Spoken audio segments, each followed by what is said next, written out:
Hi everyone, welcome to our channel. I'm Kate. And I'm Stephanie. And together with you, we're Three Heads. Today we're talking the first week back to school. What do you do? We have been through many an administration, some who wanted us to get started with learning on the first day.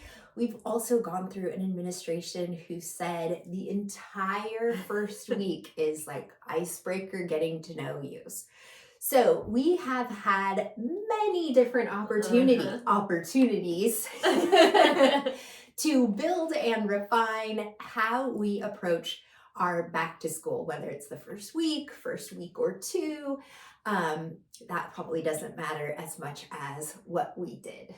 And to give a little context to this and maybe draw in some of you who may be dubious, neither of us are icebreaker people. I have loathed them with a passion through all parts of my life. As a student, as a teacher, when we have to do them in staff meetings, making children do them, I hate them. And so we have had kind of that additional piece of we're not the teachers who are going to play all these really cool, fun games. And it's like, we're so excited to do that for a week. So if you are feeling that way and you're desperately trying to find some icebreakers that don't make you want to gouge your eyes out, we're here for you. My general approach was, we'll all know each other by the end of the year. But that's not the best approach either, because there are some people who really need those icebreaker type things. And then there are other people who are like us, who are like, please, no, don't make me do that. So hopefully we have a little something for everybody. And it is helpful to start matching names to faces. And so we recognize the value, but we have a personal bias against them that informs our approach here. All right, let's get started. So I used to always ask students just to share something they did that summer that they enjoyed. It tended to be more interesting in my honors level classes, though I would have to tell them to maybe not try to impress each other, and they could just say they went to the movies, not to an amazing camp. But I moved away from that largely because of Kate's advice, because I don't think you ever did them, right? No. Or ever did that. So I'll let her share, but I thought her reasoning was really helpful and valuable. And once she kind of told me that, it made me rethink my approach. So it was definitely something that as a student, I would always have something to say for that, because every summer my family did something. We went somewhere, we had some sort of experience. Well, our careers were spent in Title I schools, where the majority of students, not all students, but the majority of students didn't go anywhere. They didn't have any really fun experiences that they want to share, or what they did that they thought was fun, they're not going to share with everybody because they're embarrassed, or the person before them went somewhere and they didn't go anywhere. So it's something that it seems like a really innocuous question, and it is an innocuous question. It's just a way to get to know people. But you do want to be mindful of your students' personal life experiences. Now, if you work in a school that is socioeconomically advantaged, where everybody's going somewhere and doing something fun that they want to share, then that's a fairly easy question to start with. But when you don't work in a school that has that environment, you don't want to set them on edge or make them uncomfortable on the very first day. And I think one that just as the shift has really taken a focus on student mental health, on bullying, like it really, like when Kate said that, I was like, ooh, yeah, like that's, I should not have been asking that. I would also say, even if you do have a higher socioeconomic kind of environment, I would maybe still steer clear of it, because if you're the one student who couldn't afford to go somewhere, that's probably even worse. And now that I'm doing some tutoring hours with students who are in those higher economic areas, they still have some stuff that they're uncomfortable with and things like that. So I'd be wary of it even in those contexts. Sure. Yeah. So I think that you want to make everybody feel included, and you'll often notice that when you ask questions like favorites, you're going to get a lot of repetition. So what was your favorite thing you did over the summer? If you're getting away from like what exciting thing did you do to your favorite thing? The first person who says slept, everybody after that is going to say slept. If you ask them about their favorite food, once somebody mentions hot Cheetos, everybody's going to mention hot Cheetos because nobody wants to put themselves out there on the first day. Understandably so. Think of us when we're in our professional development settings and they make us do icebreakers. If you know the majority of the faculty, then yeah, that's no big deal. But when you're brand new, you're like, well, I haven't gauged the temperature of this room yet, so I don't want to be sharing these things. Yeah. And I think that what we kind of landed on, which again, totally stole this from Kate, but it was kind of part of that conversation. And this kind of stems from the year that our administration asked us to spend the whole week doing it. And then also they wanted to do it in every class period, the same icebreakers. And they like gave us a packet. And right away we were like, this is not going to work, because there's nothing worse than as a student doing the same 6 icebreakers every day for an entire week like that. We were like, no. They gave us a list probably of like 15 things. Yeah. Hello. We're all going to be doing the same 5 fun ones. Which also, if you're Googling, you want to go to page maybe 2 or 3 because your colleagues all also picked the first hit when they Googled fun icebreakers. Yeah. But I think Kate used to always ask her students, and stemming from what she was just saying about not wanting to put yourselves out there, like a would you rather, or this or that. So McDonald's or Chick-fil-A, would you rather do this crazy thing or that crazy thing? And I know one year you did, what superpower would you want to have? Fly, or was it invisibility, something like that? And that was really, that worked really well for us. So that week, what we did, instead of Googling icebreakers, we just Googled like 500 would you rather questions, this or that questions, or just like, if you're on a desert island, what would you take and why? Just stuff like that, so that it gave, even like, you don't have to put yourself out there too much to choose between McDonald's and Chick-fil-A, but you probably have an answer to that. And so I think that worked really well. And we took the idea that was in the packet we got about doing the like M&M, Skittles, Jolly Rancher thing, where like if you get red, you answered this question. If you get green, you answered this one, because everyone loves candy. So we figured that was a good approach. But then we just plugged in our own questions so that at least they weren't like doing the same thing all day long. And that worked well. I enjoyed that. Yes, and you can also, as the week progresses or as the day progresses, if you're lucky enough to only have to do it for one day, you can do your would you rather as like a move thing. Yes. So would you rather, and then if your answer is this, you go on that side of the classroom. Would you rather, your answer is that, you go on that side of the classroom to get a little bit of movement in there. But I think the more controlled it is in terms of you sort of providing parameters for them, the more comfortable they are, because it's your first time meeting them. It's their first time meeting you, and they're navigating their own situation with their peers as well. So just be mindful of that, unless you're working in a really small school where you don't really have new students. They've all been together since kindergarten.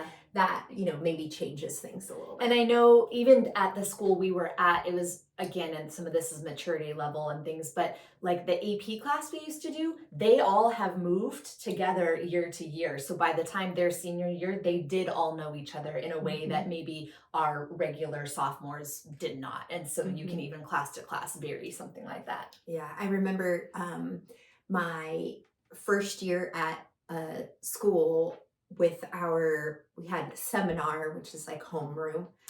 Well, it was my first year with them, but not their first year with each other. And so we were doing the name game, which I like to do, where everybody goes through and says their name, and then you have to repeat it back. Well, they could all do it because they all knew each other. So, yeah, if they've been traveling together for a while. So that was not fun for you. It was not. It was just embarrassing because, of course, they were like, oh my God, we know each other. We were together last year. You're the new one. Oh, which on that kind of note of things to be mindful of, do be mindful of the maturity level of your students, whether it's that particular group or just their age in general. I know when we were looking for interesting icebreakers one year, I think this one sounds super fun. Share the last photo on your phone and the story about it. In a high school setting, don't recommend that. It just opens the door for either embarrassment or really inappropriate things being shared in your classroom. So do kind of be mindful of something where it's like, oh, this would be fun, but what are you going to get from that? And so I think that's, and whether you vary that by class or whether you are just going to steer away from that altogether like we did. So it's very common, especially in English, for teachers to assign a sort of back to school, like get to know you kind of a letter where a student writes a letter to the teacher. I think that that's something that all new teachers do. I think it's the thing that they tell us to do in school. We noticed that when you kept that really open-ended, you got two extremes. Yeah. You got people who told you way more than you wanted to know, or a few things in very great detail, or it could be about anybody. So if you're going to do a teacher letter, if you have like a series of questions that you want answered or parameters that you want to address, the more specific that you can be, the better. If most of us, when we do that kind of thing, we're trying to get some certain piece of information out of them. Ask them directly and have them provide that to you. Yeah, and I know another common variation on that letter to teacher is the write a letter about your reading experience, how you feel about reading, what books you've liked. And while there may be classes where that works well, in our experience, most high school students, especially in the community we were teaching in, they don't like to read.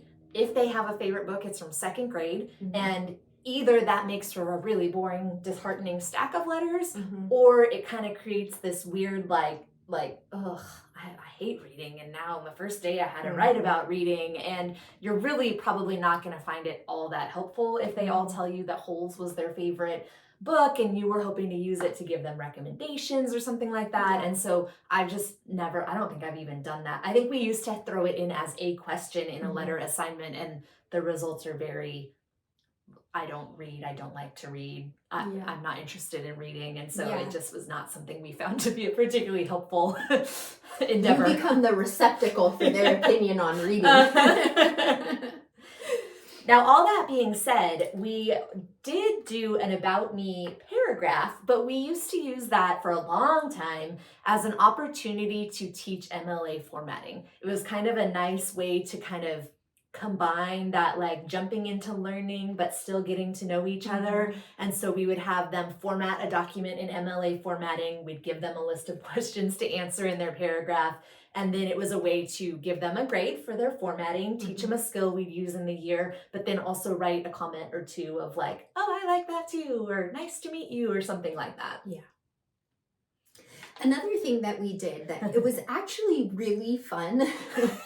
It's like both awesome and I'm getting nightmares. But really hard to explain was quilt squares. So we would talk about how people would make quilts. We would maybe bring in quilts so that they could see them.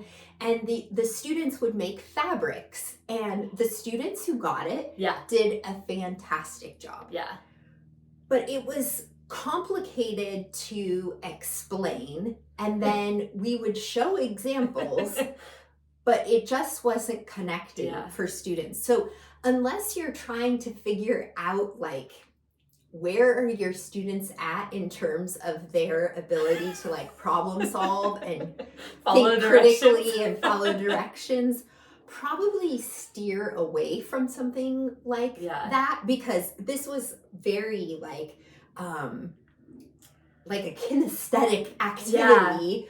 And they had to actually like make these paper fabrics and glue them together. And then you have the kids who are like, I'm just going to color right over the numbers. You're like, this is not the point. It started as us trying to make everyday use accessible to our students, which is largely about quilts and not accessible to students.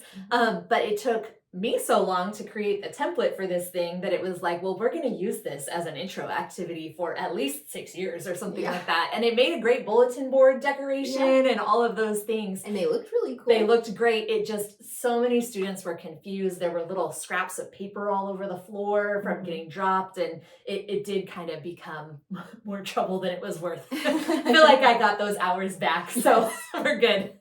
I have seen just recently on Teachers Pay Teachers, social media, different teachers have versions of that where they just draw in a square and then they put those up on the bulletin board. So when they're all put together, it makes a class quilt.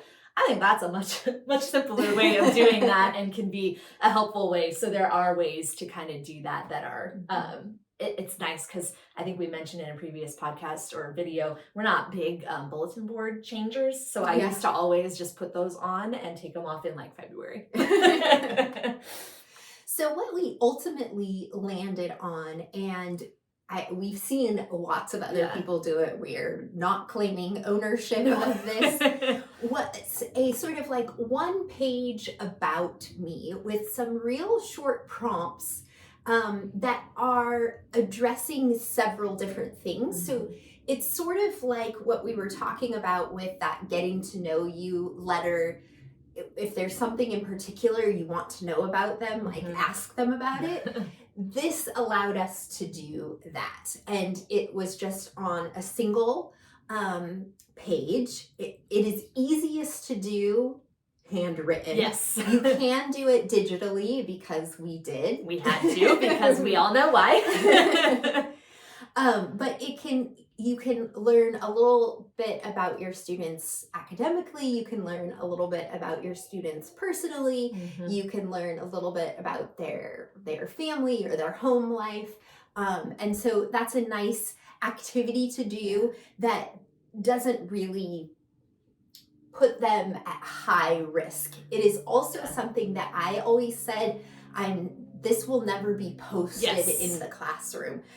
This is for me to learn about you and for you to share what you want me to know about you. It's not ever going to be posted. That's if you are going to post something, like if it's your plan to have your walls look nice for back to school night, make sure students know that so that they can tailor the information they share accordingly. They always knew, I think, that the quilt squares would go up on the wall. When we did the quilt squares, on the front side of the quilt square was the quilt, and then on the back side was sort of like an I am poem, so that we knew what all of their fabrics were.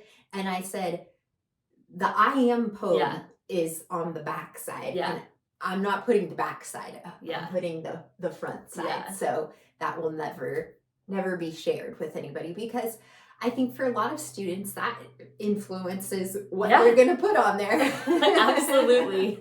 I think what we also really liked the About Me form was that it was kind of quick and easy. I think some of these bigger projects can end up, we always did want to get to instruction. We wanted to start working on our stuff. And so we didn't want some big project that was going to take days and weeks to work on, or that then we would feel like we owed them a grade for it because it was such a significant amount of class time or work. And so it was just a nice, quick, easy way to have not something too hard your first day back to school or first week.